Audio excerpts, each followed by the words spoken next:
Guys welcome to my channel. आज म भाइहरूसँग महाकाल पार्क जाँदै र 4-5जना भाइसँग आएको छु। 4जना लगभग छ, मैले त्यति हेरेन। म आफै भाइसँग साइकलमा बसेर गइरहेको छु। अनि चाहिँ अहिले लगभग लाग्छ होला आधी घन्टा जानमा।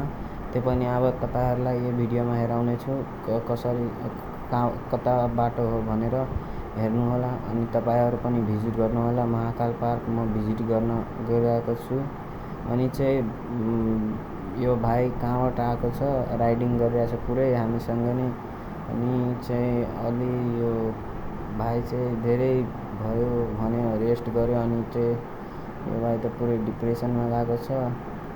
अनि एउटा आउँदैछ पछाडि, अनि चेन पुस्क्यो भन्दैछ भाइले। अनि चाहिँ आइरहेछ पुरै राइडर, पुरै ख्वाबमा आइरहेछ। आफ्नो साइकल पाछ राम्रो, अनि ख्वाबमा आइरहेछ पुरै। निन्जा यस्तो आइरहेछ। अनि भन्दैछु, भाइले भन्यो अब जानुपर्छ, लेट हुन्छ भनेर। अनि म चाहिँ आइपुग्यो। अनि त्यो भाइ पनि आयो, यो भाइ पनि भनिरहेछ अब लेट भयो जाउँ। मैले भने भाइलाई साइकल चला, जाउँ अब जानुपर्छ। अनि चाहिँ भन्दै थियो कि टाइम लाग्छ भनेर। अनि म चाहिँ हिँड्दै, अनि म चाहिँ भाइलाई भने हिँड छिटो, अनि जानुपर्छ, अलि टाइम छैन भन्दै। अनि मेरो साथीहरू पनि भन्दै थियो आउने र आएन, के भन्नु छोडिदियो। अनि चाहिँ भाइहरूसँग नि आइपुग्यो। अनि एउटा भाइ त अगाडि पुगिसक्यो। अनि मेरो साइकलमा बसेको भाइ त पुरै स्लोली हाँक्दो रहेछ। अनि मैले भन्यो छिटो चला भन्छु, सुन्दैन भाइ। पुरै हावा निस्किसक्यो यसको, चलाएको छ रोनाल्डोलाई त फिटनेस हुनु पऱ्यो नि। मैले भने जा एक्लै, म आउँछु हिँड्दै। अनि त्यो गयो। अनि म चाहिँ, अनि त्यो भाइ पनि रुकेछ, यो भाइ गयो। म भन्यो म आफै आउँछु एक्लै, तिमी जाऊ, किन थाक्छौ तिमी पनि, म एक्लै आउँछु। अनि म चाहिँ भन्यो अब अलि पहाडको नेचुरल भ्यू पनि हेर्नु। यो भाइ चाहिँ कुद्दै आइरहेछ। अनि पहाडको नेचुरल भ्यू हेर्नु ल, यति नै हो। अनि अर्को फेरि भिडियो हाल्छु, अनि हेर्नु होला। अहिले पहाडको नेचुरल भ्यू हेर्नु।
यो भाइहरूलाई हेर्छु त यहाँ रोकेछ मेरो लागि। अनि मैले भने ठिकै छ ल, दाइहरूलाई सहयोग गर्नुपर्छ। अनि म त हेर्छु भन्यो होला, मैले भन्यो होला कि गइसकेको होला। अनि यो त पहाडको नेचुरल भ्यू हेर्दैछ, बसिरहेछ। चिसो हावा आइरहेको थियो। अनि त्यही भएर बसेर हेर्दैछ। म पनि आउन लागिसक्यो त्यहीहरूसँग। अनि त्यही भएर यति टाइम लाग्यो मलाई, म हिँड्दै आएको नि, त्यही भएर। अनि पहाडको नेचुरल भ्यू कस्तो थियो कमेन्ट गर्नु होला गाइज।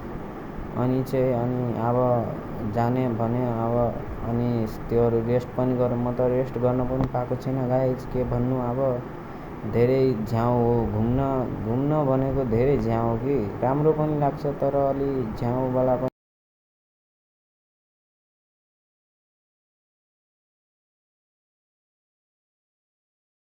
मैं तो बिजनेस करता हूँ। कैसा बिजनेस है? कैसा? बताता हूँ। ये टाटा, बिरला, अंबानी, अपना देवी प्रसाद, इन लोग अमीर कैसे बना, इसका सीक्रेट मिल गया है। सिगरेट पीता? सिगरेट पीता? सिगरेट नहीं यार बाबू भैया, सीक्रेट सीक्रेट सिगरेट। भाइले भन्यो कसरी कमाउने हो दाइ।